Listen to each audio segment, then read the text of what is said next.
예, 어제부터 시작된 공매도 전면 금지 조치에 시장이 들썩이고 있습니다. 금지 첫날이었던 어제 코스닥은 급등하면서 3년 5개월 만에 사이드카 발동됐고요. 코스피는 12거래일 만에 2,400선 회복했죠. 개미 투자자들은 환호하고 있습니다. 도대체 주식시장에 무슨 일이 벌어진 건지, 혹시 주의할 부분은 없는 건지 좀 쉽게 오늘 풀어드리겠습니다. 명지대 박정호 특임 교수 어서 예, 오십시오. 안녕하세요. 먼저 공매도라는 이야기 요즘 뉴스에 계속 등장하는데 그 대충은 알겠는데 이게 뭔지 좀 쉽게 설명해 주세요. 네, 간단히 말씀드리면 주가가 떨어져도 돈을 벌 수 있는 방법 중에 하나가 공매도인데요. 음. 많은 분들이 주가가 떨어지는데 어떻게 돈을 버느냐 이렇게 생각하실 수 있을 텐데 간단히 말씀드리면 네. 어, 우리 김현정 앵커님께서 네. 삼성전자 주식을 가지고 계세요. 네. 근데 저는 삼성전자 주식이 없어요. 왜? 네. 앞으로 떨어질 거라고 생각하니까 주가가. 그렇죠. 그러면 미리 사놓을 필요가 없잖아요. 없죠. 주가가 떨어지니까요. 그러면 이럴 때 돈을 벌 수 있는 방법이 뭐냐면 제가 김현정 앵커님께 지금 10만 원 하는 삼성전자 주식을 제가 좀 빌릴 수 있을까요? 해서 음. 빌립니다. 자, 열 주를 지금 빌려줬어요, 제가. 네. 예. 그럼 이제 제가 빌렸죠. 네. 그리고 나서 어떻게 하느냐? 이거를 다시 나중에 되갚는다라고 하는 거예요. 음. 그런데 이 삼성전자 주식 10주를 빌려 놓고 어디서 지금 그걸 팝니다. 예. 어. 팔면 저는 지금 10만 원 하니까 10만 원에 10주 팔았으니까 100만 원 번 거죠. 100만 원 빌려서 예. 팔았으니까 벌었죠. 예. 예. 그런데 제가 돌려주기로 한 날짜가 딱 됐더니 삼성전자 주가가 반토막이 난 거예요. 5만 원. 어. 그럼 저는 시중에 5만 원 주고 그 삼성전자 주식을 다시 10주를 사서 예. 50만 원 주고 사서 예. 자, 삼성전자 주식 10주 여기 있어요라고 하면 저는 그 50만 원 사이에 버네. 50만 원 버는 거죠. 여기서 핵심은 주식으로 빌렸다가 주식으로 갚는다는 그렇죠. 겁니다. 그러니까 돈으로 빌렸다 돈으로 갚는 거면은 뭐 이게 의미가 없는데 주식으로 빌렸다 주식으로 갚으니까 그 사이에 가격이 떨어지면 나는 비쌀 때 팔았다가 싸게 사서 갚아버리는 거예요. 그렇죠. 바로 그게 여러분 공매도입니다. 예. 실제로 손에 들고 있지 않고 빌린 거 가지고 팔았다 해서 공매도. 근데 이거 합법이잖아요. 예. 합법이었던 거잖아요. 근데 불법 공매도는 뭐예요? 예. 나라마다 공매도를 운영하는 제도가 다 다른데 네. 우리나라에서는 실제 당신이 누구에게 지금 공매도 칠 그 물량만큼을 실제 빌린 그 계약이 이루어진 다음에 공매도라는 이 투자 방법을 시행해도 된다. 이렇게 법으로 명시하고 있어요. 반드시 빌린 거 가지고 해 이거죠. 그렇죠. 예. 그런데 실제 빌리지 않고 이런 공매도 같은 방법으로 우리가 투자를 할 수가 있는 사람들이 있거든요. 아니 기관 같은 경우는. 빌리지도 않고요? 네. 빌렸다라고 하고 그냥 이렇게 일을 저지를 수도 있어요. 거짓말이잖아요, 그거는. 거짓말이죠. 안 걸려요, 그게? 그런데 외국 같은 경우는 예. 워낙 큰 기관이니까 예. 실제 이렇게 빌린 계약이 먼저 선행되지 않더라도 예. 알았어요. 이번엔 내가 잘못 오판해서 손해 봤는데 어. 내가 나중에 어떻게든 내 돈 가지고 사서 드리면 될 거 아니야. 이렇게 되는 경우가 있는 그걸 거예요. 봐줘요? 그걸 외국에선 봐줘요. 빌리지도 않고 팔아버려요, 네. 심지어? 없는 물건을 판 거는 어찌 보면 사기일 수도 있는데 네. 이 주체들은 뭐 나름대로 본인들이 그걸 감당할 수 있다 판단해서 그것까지 허용해 주는 나라가 대표적으로 미국이에요. 그래서 이런 나라들도 있지만 우리나라는 그렇게 안 하고 불법이에요. 있어요. 우리는 네. 반드시 빌린 다음에 팔게 돼 그렇죠. 있어요. 근데 그런 식으로 몰래 심지어 빌리지도 않고 팔았다가 그 얘기는 빌리지 않았으면 갚지도 않아야 된다는 얘기잖아요. 네. 그러면 한 푼도 들이지 않고 그냥 차익을 얻는 경우도 있다. 이게 바로 여러분 불법 공매도입니다. 개미들 입장에선 합법 공매도든 불법 공매도든 공매도는 싫었어요. 그럼요. 아니 왜? 저 사람들 때문에 좀 오르려고 치면 팔아버리고 그래서 오르질 못해. 이거였거든요. 예. 그래서 이번에 이제 정부가 합법이든 불법이든 하지 마! 금지! 이렇게 된 거죠. 예, 맞습니다. 음. 근데 이게 참 전 세계적으로 지금 우리나라 공매도를 한시적으로 또 내년 6월까지 금지하는 것에 대해서 이번만큼은 국제사회에서 굉장히 부정적인 여론이 굉장히 많아요. 어. 그간 우리나라에서 공매도를 금지했던 사례가 총 3번 있습니다. 네. 한 번은 2008년 글로벌 금융위기, 네. 또 한 번은 2011년 유럽발 재정위기 있었을 때, 네. 그리고 지난번 코로나19 때 이 3번 공매도를 금지해서 지금 전 세계적으로 경제가 크게 우려되는 상황이니 주가가 이럴 때 폭락해서 모든 투자자들이 손해보면 안 되니 제도적으로 잠시 막겠습니다. 막은 거예요. 네. 그런데 이 3가지 기간 때는 전 세계적으로 우리나라뿐만 아니라 네. 다른 나라도 공매도를 한시적으로 금지한 나라들이 꽤 있었어요. 근데 우리는 지금 왜 우리만 이렇게 공매도 금지하겠 그러니까 외국의 투자자들, 외국 증권 관련한 방송들, 전문가들도 '한국 뭐냐.'라고 지금 당황해하는 거예요.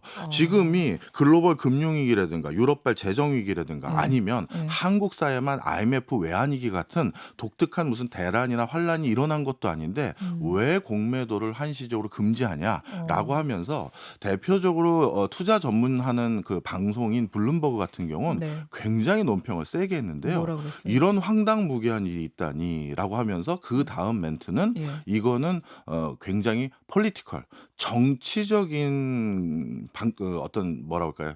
내용이었다. 이렇게 대놓고 보도를 했어요. 이거는 그러니까 어떻게 보면 우리나라 자본시장에 대한 고려라기보다는 지금 선거를 앞두고 있는 한국에서 내년 6월 달까지라는 그 기간도 선거 끝나고까지 네. 요렇게 한시적으로 지금 2차 전지와 관련된 투자 피해 사례들이 좀 많다 보니 그걸 방어하기 위해서 공매도의 룰을 이렇게 잠시 막은 거다. 이렇게 평가하고 있는 상황입니다. 그러니까 대중들 입맛 맞춰주려고 공매도 금지 이렇게 한 거 아니야라는 비판이 외국에서 나왔다는 얘기잖아요. 네, 맞습니다. 그러니까 그들이 그냥 샘나서 그러는 거 아니에요? 우리한테 와서 공매도 못 치게 됐으니까?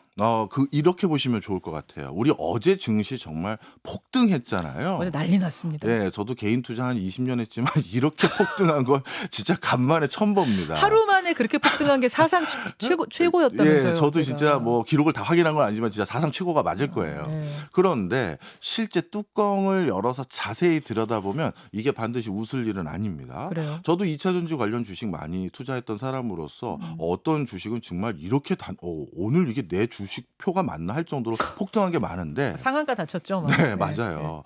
그런데 2차 전지와 관련된 코스닥 상장 회사라든가 코스피에서도 뭐 LG 에너지 솔루션 같은 건 급등한 게 분명한 사실이에요. 네. 그런데 이렇게 공매도라는 제도를 한시적으로 금지하면 우리 증시에서 30% 이상이라는 큰 비중을 차지하고 있는 외국인들은 네. 한국 시장은 앞으로 믿기 어려운 시장이라는 인식을 더 많이 줘버리는 꼴이 돼요.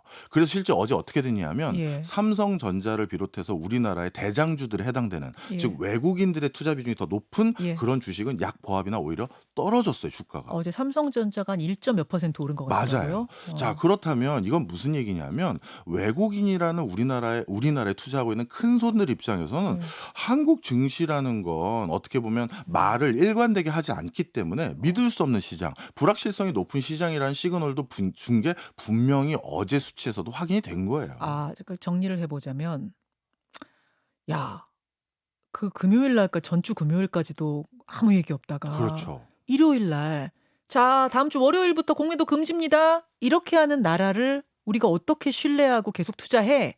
이렇게 되면서 이제 서서히 뺄 수 있다. 맞습니다. 근데 어제는 외국인들 많이 많이 매수했다던데요?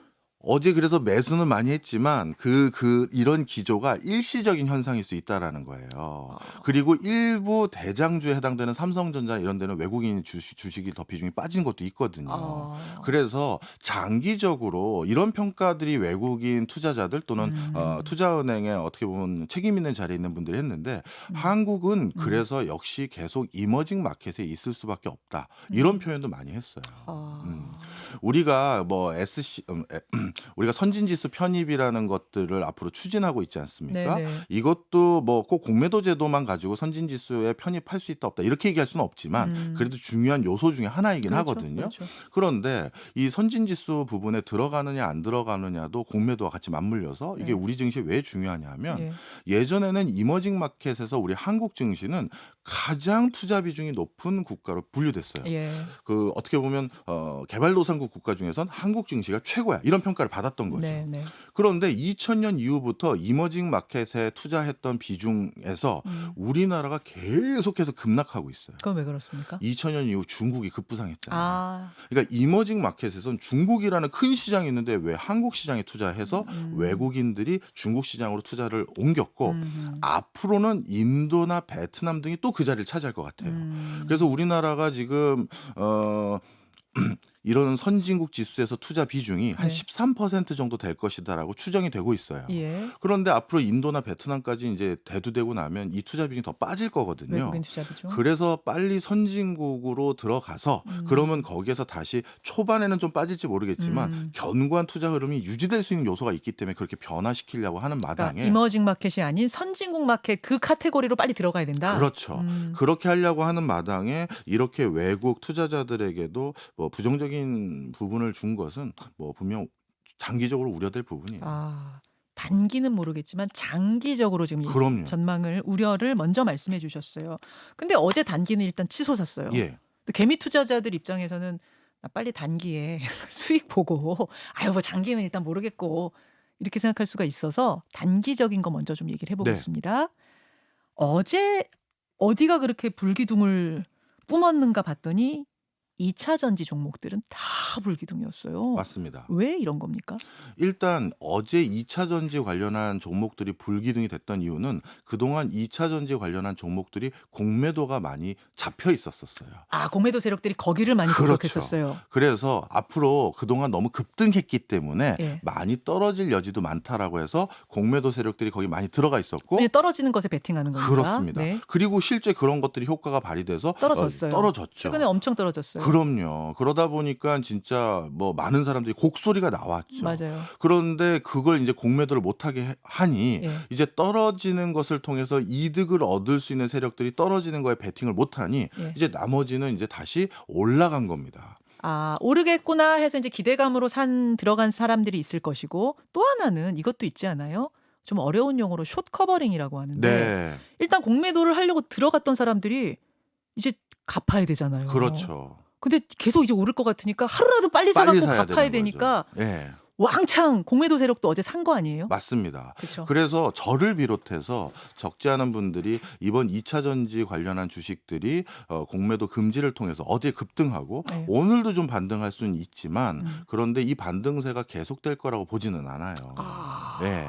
그래서 이런 것들이 공매도 금지로 일순간 어느 정도 하방을 막는 그런 효과는 있을지 모르겠지만 예전에 어떻게 보면 2차 전지 관련 주식들이 정점을 찍었을 때 수준까지 바로 다시 올라가기는 쉽지 않은 상황이긴 합니다.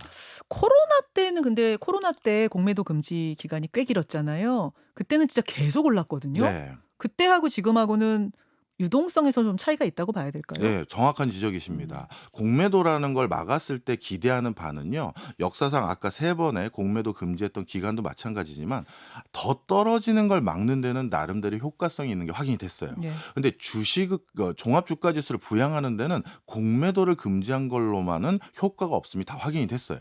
글로벌 금융위기 때는 그 금융위기라는 악재가 해소돼야 되고 유럽발 재정위기 때는 그게 해소돼야 되는데 네. 지금 2차 전지와 관련된 주식시장이 주춤한 이유는 국제적인 여러 가지 정세 불안전성, 고금리 기조, 그다음에 또 미국 대선에서 트럼프의 지지율이 공고해지면서 트럼프 대통령은 다시 2차 전지 전기자동차 안 한다고 하잖아요. 네. 그런 것들에 대한 불확실성이 남아져 있는 것이지 단순히 공매도 세력들이 우리 주가를 인위적으로 떨어뜨리기 위한 노력들 때문에 다 떨어졌다. 이렇게만 볼 수는 없거든요. 바로 그렇기 때문에 이번 공매도 금지가 2차 전지 주식을 더 크게 앞으로 계속 올리는 요인으로 작용하기에는 그 약발이 그렇게 크진 않다. 이렇게 말씀드립니다. 그러니까 주식하시는 분들한테는 좀 단기와 장기를 구분해서 대처하셔라 이런 조언 주신 거고 우리 증시 전체의 어떤 방향에 대해서는 공매도 금지라는 것이 이게 얼마나 우리에게 이 효능이 있는 것인가에 대해서 좀 곰곰이 우려할 것도 챙겨가면서 가야 된다. 그렇죠. 이 말씀 주신 거예요. 공매도 제도 분명 개선은 해야 됩니다. 하지만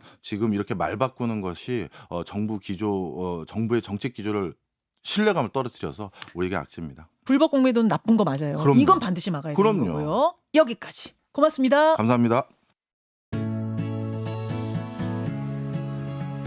김현정의 뉴스쇼는 시청자 여러분의 참여를 기다립니다. 구독과 좋아요, 댓글 잊지 않으셨죠? 알림 설정을 해두시면 평일 아침 7시 20분 실시간 라이브도 참여하실 수 있습니다.